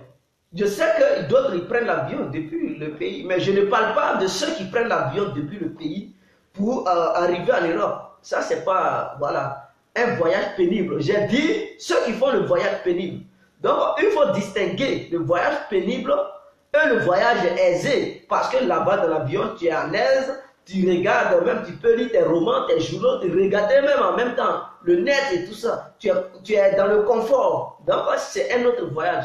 Tu voulais que j'explique le voyage du côté du Maroc. C'est ce que tu me demandes. Bien, il faut préciser ta question. Si tu veux que je vous explique le voyage du côté du Maroc, ok, on peut aller, mais je pense que j'ai déjà fait 2 heures de temps, puis 3 heures de temps, raison pour laquelle je voulais couper ça court. Mais si vous voulez qu'on m'explique encore le voyage du côté du Maroc pour l'Espagne, on peut en même temps continuer. Et je vais vous expliquer sans souci, sans préoccupation. On va aller doucement, doucement. Et donc, je vous attends, si vous voulez, ou bien si vous voulez, une autre fois, il n'y a pas de souci. Donc, tu es membre organisateur de ce voyage, quoi. Je ne suis pas membre organisateur de ce voyage, mais je connais. Quand tu connais, il faut aussi expliquer cela à tes frères, les Africains, les risques qu'ils courent en voulant voyager pour venir en Europe. Et donc, raison pour laquelle, si vous pensez que je suis membre organisateur de ces voyages, mais je n'allais pas vous dire de ne pas venir. Au contraire, j'allais vous encourager pour dire venez. Mais je vous dis, pour conseil, comme conseil, ce que je peux vous donner comme conseil, c'est de vous demander de ne pas venir. Parce que c'est très dangereux, mes frères. Il vous prévient du danger du voyage de la mort. Merci. C'est réalité qu'il est en train de vous dire. Merci beaucoup, mon frère. Merci, on est ensemble. Cool, mon frère. Tu connais les Arabes. Tu as fait combien de temps là-bas? Sangaré Lassina. Mon frère, j'ai duré là-bas. J'ai duré quand même là-bas. Pas mal de temps. J'ai tapé 2 ans en Libye. Voilà, donc je connais leur réaction. J'ai vécu dans une famille libyenne. J'ai vécu avec eux dans la même maison et tout ça. On a vécu ensemble, on a mangé ensemble. Et donc, je connais leur réaction. Je les connais parfaitement, les Libyens. Et qui dit Libyen dit Arabe. Et j'ai connu aussi un Tunisien, un Algérien. Donc, à travers ces gens-là, je sais qui est l'Arabe. Je connais leur raisonnement. Puisque j'ai vécu avec eux dans leur famille. Voilà. Il y a une vieille qui m'avait pris en charge comme si j'étais son fils. Et tout ça. Elle m'a montré ses enfants. Voilà, son mari et tout ça. Donc, il me prenait comme leur propre frère. Et elle me prenait comme son fils. Elle ne voulait pas même me relâcher pour que je quitte là-bas. Donc, je sais dans quoi. Et eux, ils me respectaient, mais ils ne respectaient pas les autres Africains. C'est-à-dire, à cause de moi, ils voulaient faire du mal à d'autres Africains. Et ça m'a vraiment fait mal parce que je ne pouvais pas permettre de voir mon propre frère africain étant dans l'aventure où il n'y a pas ses parents, être maltraité à cause de moi. Non. C'est-à-dire, un jour, je vous explique un petit truc. Je suis allé payer une puce libyenne qu'on appelle Libyana. C'est-à-dire, Libyana, c'est une puce libyenne qu'on vend là-bas. Il m'a vendu ça à un prix vraiment très élevé. Il m'a dit 30 dinars. C'est-à-dire, la seule puce, ça coûtait 30 dinars. Or, en réalité, ça ne coûtait pas 30 dinars. Ça coûtait 10 dinars. Vous comprenez? Et donc, quand j'ai payé ça à 30 dinars, je suis allé à la maison. Le fils de la vieille m'a demandé, mais parce que la vieille m'avait donné un portable enclampé. Voilà. Comme ça, on ouvre comme ça, elle m'avait donné ce portable parce que moi, ce que j'avais, on m'a braqué en route, on m'avait arraché. Donc, quand je suis arrivé, elle m'a donné de l'argent, elle m'a donné cet appareil et elle m'a donné encore de l'argent d'aller mettre une puce et une autre somme pour mettre le crédit pour pouvoir être en contact avec le monde.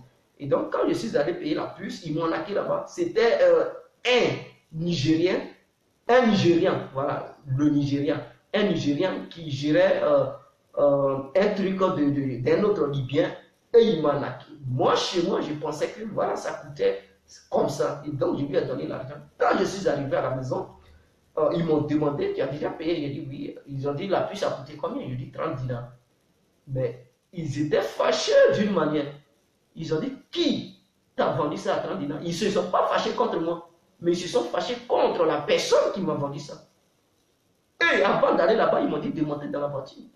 Ils ont au moins 4 voitures, voilà, dans la famille et tout ça. Il a pris 2 Kalachnikov, un pistolet, il a mis ça ici, 2 Kalach, il a bien changé.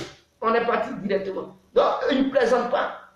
Il voulait même buter le monsieur, le Nigérian.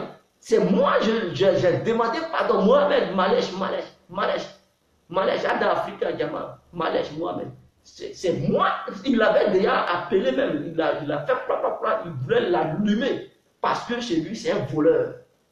Or, eux, ils ne s'amusent pas. Ils disent c'est un voleur. Il faut l'abattre. Vous comprenez?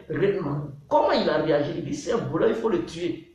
Je dis non, c'est un Africain, s'il te plaît. Je lui ai demandé pardon. Il parlait anglais, j'ai causé avec lui en anglais. Et j'ai parlé un peu d'arabe que je savais.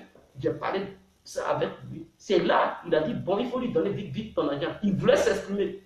Mais s'il savait, il a limé d'oreille à mon frère. Moi, il s'est renversé. Lui-même, il est passé derrière un truc à la caisse. Allez fouiller dedans, il a enlevé 30 dinars. Il m'a donné. Il dit la prochaine fois, si tu fais ça, je t'abaille, je mets feu dans ton truc là, et puis je m'en vais. Va dire à ton patron que c'est Mohamed qui est passé. Ah oui, oui, oui. Il allait dire à son patron dit il ne peut rien faire. Parce que Mohamed, son frère, il est gradé de trucs, c'est un gradé de trucs de l'armée libyenne. C'est un colonel, donc il ne pouvait rien. Et ils m'ont dit, si tu sors, et que tu vas à la promenade, si un militaire t'arrête pour te mettre en prison, pour nous faire signe, on va te libérer immédiatement. Ou bien si quelqu'un t'agresse et que tu reconnais son visage, dis-nous, si on le voit, on l'a pas. Donc à cause de moi, c'est-à-dire, en Libye, les Noirs, ils sont des vrais voleurs. C'est-à-dire, quand je dis les Noirs, je ne parle pas des Noirs africains qui viennent de l'Afrique de l'Ouest ou bien de l'autre Afrique, mais je parle des trucs, comment on les appelle? Il y a un pays, ceux qui font guerre au Mali, là, les Africains qui sont qui font guerre au Mali, là, je ne sais pas, j'ai oublié leur nom, leur pays. Là. Ils ont condamné l'un de leurs présidents au Sénégal, où ils ont fait la justice au Sénégal, et ont dit qu'il avait fait un génocide de ce pays-là. Voilà. Donc, vous voyez, c'est ceux-là qui sont remplis là-bas. Idriss Déby, son pays. Idriss Déby, son pays. Voilà, les gens de son pays sont remplis là-bas. Et c'est eux qui sont les vrais voleurs. Donc, vous voyez, quelqu'un comme ça, il t'agresse, tu dis au Libyen, il va le tuer. Et à chaque fois, comme eux, ils étaient les gradés de l'armée, à chaque fois, dans la cour où on habitait, il y avait des attaques. Il y avait des attaques. Vous savez, il y a des proches du colonel Kadhafi et ceux-là. Et là où moi je vivais, eux, ils ne faisaient pas partie du clan de Mohamed Kadhafi. C'est-à-dire, eux, ils sont dans le groupe des rebelles. Voilà. C'est eux-mêmes qui ont livré la bataille à Mohamed Kadhafi. Donc, toujours, il y avait des attaques. Et moi, je ne me sentais pas à l'aise. Toujours, la maison était attaquée. C'était bizarre. J'ai dit non, je vais partir. Avant que je ne meure ici. C'est là, c'est ce qui a fait que j'ai quitté là-bas. Sinon, j'étais bien à l'aise là-bas, mais c'est ce qui a fait que j'ai quitté là-bas. Je connais ceux-là parfaitement, mes frères. Je les connais très bien. Et même aussi, un jour, je pars en Libye et que j'arrive à Saba, ils vont m'accueillir comme ça. Et quand ils vont me voir, ils vont crier. Le jour où je partais, ils pleuraient et tous. J'ai dit non, je m'en vais, mais peut-être un jour je vais revenir. Ils ont dit non, c'est ta maison, tu peux venir à n'importe quel moment. Voilà. Donc, si un jour je pars là-bas, ils vont m'accueillir comme ça. Ils étaient très fans de moi. Voilà. Partagez cette vidéo pour sauver la jeunesse. Donc, vous pouvez partager la vidéo parce que, voilà, c'est ça. Je pense que le frère du conseil du parti de vous. Urgent, partager. Merci, ma soeur Anna Liberté Unzi. Merci. Mon frère, évitez que d'autres Africains partent dans ce voyage en enfer. Merci, tu connais bien le terrain. Mohamed Kounaté. Oui, c'est un terrain qui est vraiment délicat. Et eux-mêmes, les Africains, même qui vivent en Libye, souvent ils sont mauvais. Vous comprenez? Souvent tu pars en Libye, tu ne sais pas où dormir. Ils ont des foyers, mais quand on t'amène dans un foyer, par exemple, Ivoirien, il y a d'autres Ivoiriens qui refusent d'autres Ivoiriens. Sachant bel et bien que toi, tu es un Ivoirien, tu viens de la Côte d'Ivoire, tu ne sais même pas où dormir. Mais quand quelqu'un, un autre Africain qui te prend, il dit, ah voici tes frères Ivoiriens qui sont là, voici leur foyer. Eux, ils vont te dire, il n'y a pas place, il faut partir, il n'y a pas place. Imaginez, et ils te laissent dans la rue. Oh, il se fait tard. En Libye, tu ne peux pas rester seul au dehors. Parce que c'est un pays qui n'est pas stable d'abord. Le désordre, les vols, la tuerie, les tueries plutôt, et tout ça. Mais ils ne pensent pas ça, ils te mettent à la petite porte. Parce que chez eux, ils se disent que non, ils ne te connaissaient pas avant. Tu es un Ivoirien, tu viens, ce n'est pas eux qui vont t'héberger. Eux, souvent, ils sont un dans leur chambre. Mais ils préfèrent te mettre à la porte parce qu'ils se disent, non, je ne peux pas héberger quelqu'un dans ma chambre pour qu'il dorme à deux, non, je ne peux pas être à l'aise. Et ils te foutent à la porte. Demain, on te tue, ce n'est pas son affaire. Donc, les Ivoiriens qui sont en Libye d'abord, ils sont très méchants. Hein. Ils sont très méchants, mes frères. Ne blaguez même pas, ils sont très méchants. Sénégalais même, on ne parle pas. Eux-mêmes, là, c'est des démons. Ils sont méchants. Qu'un Sénégalais dans sa maison en Libye, il ne faut même pas jouer. Il va même te refouler. Il va dire non, c'est pas chez moi que tu vas vivre. Sénégalais, en Libye, non. C'est-à-dire foyer des Sénégalais. Quand je dis foyer, c'est une grande maison louée par l'ensemble des membres d'un pays qui vivent sur ce territoire. Donc chacun prend sa chambre, ils vivent dans cette maison. Vous comprenez? Ils vivent là-dedans. Et ça fait que si un autre membre de ce pays vient, ils peuvent paisiblement accueillir ce dernier, même si c'est pour dormir à trois, quelque part dans une chambre, ils peuvent le faire pour sauver la vie, car ce n'est pas votre pays, c'est le pays des gens, et vous voyez qu'il y a l'insécurité, les tueries et tout ça. Mais encore, ils sont mauvais. Eux-mêmes, on les a sauvés, on les a logés. À leur tour, ils ne veulent pas loger quelqu'un, ils les chassent. Et c'est malheureux, ce n'est pas bien de la part des trucs. Moi, quand je suis parti en Libye, les Sénégalais m'ont refusé à Tripoli. Ils ne voulaient pas. Il y a un Sénégalais qui m'a conduit dans un foyer mélangé des Djiboutiens, des trucs, c'est-à-dire les Djiboutiens. Ils sont dans un foyer. Il y avait les Somaliens qui étaient dans le foyer. Il y avait des Maliens. Il y avait des Burkinabés. Ils étaient ensemble, ils vivaient ensemble. Il n'y avait qu'un seul Ivoirien qui s'appelait Adamo. Et Adamo, je lui suis reconnaissant jusqu'à aujourd'hui. Il s'appelle Adamo, mais je ne peux pas dire tout son nom, mais je préfère dire le nom Adamo. Vous comprenez? Plus un jeune Malien qui a grandi en Côte d'Ivoire. Il a fait toute sa vie en Côte d'Ivoire et c'est de la Côte d'Ivoire il est venu ici. Lui-même, il dit il est malien, mais il a le comportement ivoirien. C'était les deux qui étaient dans ce grand foyer où il y avait les différents sortes de nationalités. Et c'est Adamo qui m'a pris. En ce temps, j'étais avec un Burkinabé, c'est-à-dire j'ai un ami Burkinabé qui s'appelait Théodore. On a quitté ensemble à Saba et c'est moi qui ai payé. Bon, je ne vais pas rentrer dans les détails. Lui et moi, on est venu et Adamo, il nous a accueillis. Il a dit, il préfère dormir par terre pour nous loger sur son lit que de nous voir encore se retourner dans les rues de la Libye et le lendemain trouver nos corps. Il ne peut pas. C'est-à-dire, lui, il a laissé son lit, il nous a donné, on a dormi. Le lendemain, je lui ai dit, vieux père, non, je ne peux pas dormir sur ton lit. Tu es un vieux mon gars, tu es mon vieux père, il faut dormir sur ton lit. Moi et mon ami, on va dormir par terre. C'est le troisième jour, on a pris une maison, mon ami et moi, et c'est Adamo encore qui a négocié l'arabe. Il nous a donné une maison, une chambre, et c'est là-dedans on était. Et il y a eu un certain truc qui s'est passé. Voilà, je ne peux pas rentrer dans les détails. Et c'est quand j'ai été sauvé, et mon ami, il est resté là-bas jusqu'à je ne sais plus où il est. C'est-à-dire Théodore, ils l'ont pris, ils l'ont mis en prison. Je ne sais pas dans quelle prison ils l'ont amené.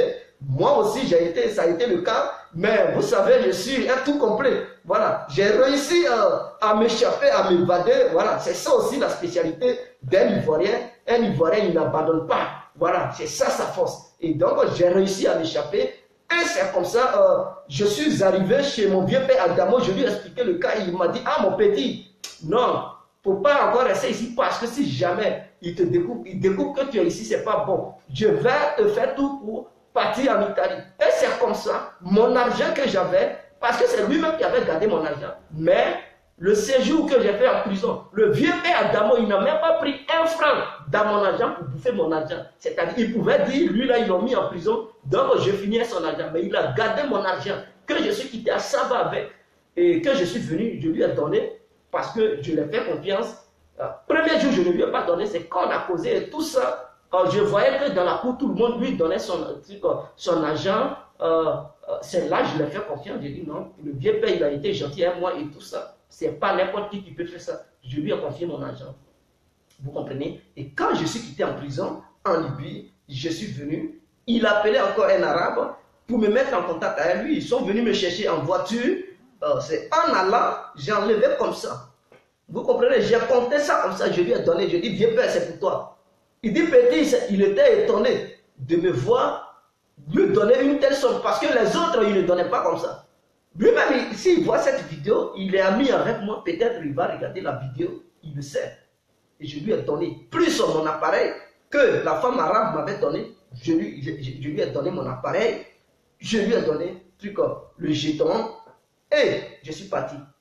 Paf, je suis arrivé en Italie. Lui, 2 mois après, 3 mois après, il m'a trouvé, il est venu en Italie, mais on l'avait amené dans une autre ville. Aujourd'hui, il est en Allemagne, il vit là-bas, voilà, il vit dans sa maison paisiblement. Aujourd'hui, moi, je suis en Belgique. Voilà, avant, il était de l'Italie. Quand il a eu ses documents, il est parti en France, il vivait en France, et à un moment donné, il a demandé que non, il va aller en Allemagne parce que la France ne l'arrangeait pas. Il est allé en Allemagne, il vit bien, il loue sa maison, il est tranquille, il n'y a pas de soucis. Donc, c'est mon vieux père à Gano. Voilà. Après tout, il est mon vieux père. C'est ça la vie. Et donc, lui, je ne peux jamais l'oublier dans ma vie. Voilà. C'est un bon vieux père, il m'a sauvé et tout ça. Je l'aime beaucoup. Voilà. Même si tous les jours, je ne l'appelle pas, je l'aime beaucoup. Et donc, si quelqu'un, voilà, il vous sauve comme ça, et soyez reconnaissant, reconnaissez que non, c'est un bon type. Mais la majorité des Africains qui se trouvent en Libye n'est pas gentil, mes frères. Voilà.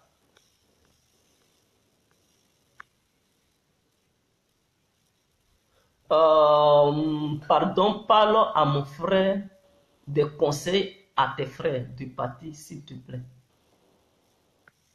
Mais tout ce que je pourrais dire, c'est de demander à tous mes frères africains de ne pas risquer la vie parce que, c'est-à-dire dans le désert, en traversant le désert, même vous pouvez mourir dans le désert. C'est-à-dire tu peux mourir d'une maladie, tu peux mourir d'une piqûre d'un scorpion ou bien d'un serpent, parce que quand vous partez, vous descendez pour prendre un peu de nourriture et le désert est rempli de choses bizarres. Oh, il n'y a pas de médecin dans le désert et tout. Encore plus pire, tu peux mourir du soleil qui te tape tellement, tu affaiblis. Et tu peux mourir du palu. Imagine, c'est en plein désert, le palu te prend. Et tu dois faire 6 mois, 6 jours, ou bien 5 jours. Tu n'as plus l'appétit. Parce que quand tu as le palu, mon frère, ta bouche est amère. Tu ne peux plus manger. L'eau même, c'est amer. Alors, si tu ne manges pas avec le soleil qui est ardent, non. 2 jours, c'est trop. C'est trop pour toi pour que tu meurs. Tu ne peux même pas faire 2 jours et puis tu vas mourir. Et donc, c'est un vrai problème. Maintenant, encore, le plus pire, c'est que le chauffeur, il peut perdre le contrôle dans le désert. Le désert, ce n'est pas une route de trucs du nord au sud de la Côte d'Ivoire, ou bien de Ganoa à Abidjan, on dit autoroute. Non, ce n'est pas une route comme ça. Il n'y a pas de route. C'est dans le désert. Il roule quand même. C'est avec la boussole. La boussole qui le guide. Il place ça, il sait que non, la Libye est comme. Mais à un moment donné, s'il a fait une erreur, la boussole change de direction. Et c'est ça le vrai problème. Si ça changeait de direction, il prend une fausse direction et c'est fini. Vous mourrez, vous perdez dans le désert. Vous partez dans le désert, vous voyez des voitures qui sont garées seules, il n'y a personne. Vous regardez à côté, ce sont les corps, les os, ceux-là, soit ils sont morts. Parce que si jamais la voiture tombe en panne, il n'y a pas de mécanicien, mes frères. 4x4 là, ça peut tomber en panne. Ce sont des vraies voitures qui sont en forme. Mais à un moment donné, ça peut tomber en panne. On ne sait jamais. On ne prévient pas une panne d'un véhicule ou bien une voiture. Ça peut tomber en panne. Vous bricolez, ça ne fait pas de truc. Il n'y a pas de téléphone au désert pour appeler. Venez, on est ici. Non, il n'y a pas de téléphone. Vous tombez en panne, vous réparez, ça ne prend pas. C'est la mort. Vous mourrez là parce que vous ne pouvez plus bouger. Vous ne pouvez pas marcher. Il n'y a pas de ville dans le désert. Non, c'est impossible. Et c'est ça le vrai problème du désert. Alors, je vous ai dit, par contre, d'autres, ils peuvent prendre l'avion pour aller directement en Libye, sur le territoire appelé la Tripoli.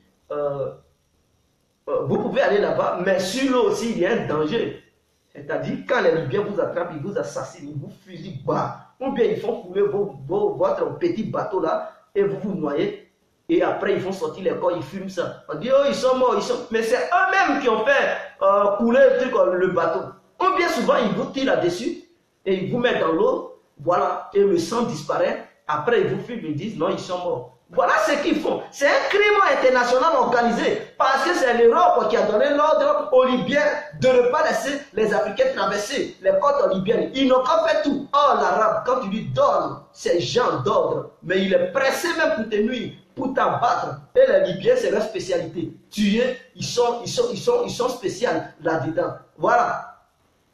Ils sont spéciaux plutôt là-dedans. Et donc, c'est leur boulot. C'est leur boulot. Raison pour laquelle vous voyez les gens qui meurent, l'Union européenne ne peut jamais dénoncer ça. Ils ne peuvent pas parler parce que c'est eux qui ont donné l'ordre d'empêcher les Africains. Mais quand ce sont les Syriens, les trucs qui quittent de l'autre côté, qui passent par l'Égypte, qui passent par l'Égypte, qui prennent l'eau vers Benghazi, ils passent parce que quand tu quittes à Benghazi, tu dois passer sur la mer de Tripoli et jusqu'à traverser la mer de Tunisie et aller vers, il y a Malte ici, Malta, c'est un pays, c'est une petite île, vous pouvez dévier, vous pouvez aller en Sicile, Sicile c'est aussi une île italienne, Malta c'est une île mais c'est un pays à part, vous pouvez aller à Caltanissetta, Caltanissetta c'est une île qui est entre Marseille et vraiment l'Italie, mais c'est une île italienne, vous pouvez sortir vers là-bas, donc vous voyez tout ça.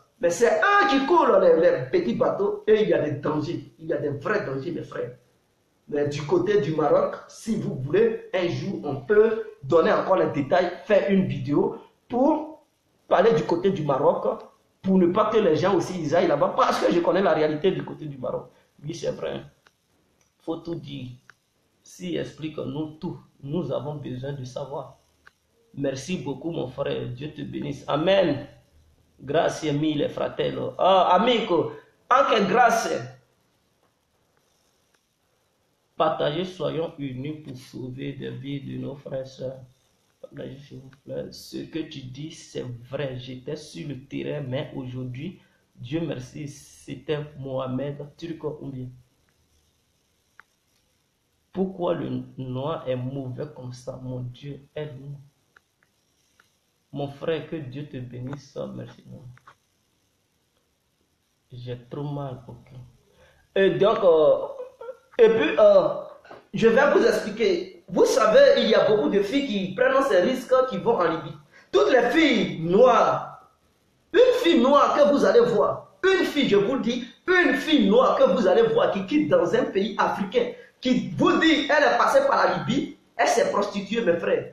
Oui, c'est parce qu'une fille noire, d'ailleurs, quand tu vas, il faut attacher ta tête. Tu ne peux pas marcher avec tes cheveux comme ça. Non, non, non. C'est que tu as une cible. Voilà, tu as une vraie proie des Libyens. Ils vont t'abattre parce que tu les as désobéis. Tu n'as pas attaché ta tête.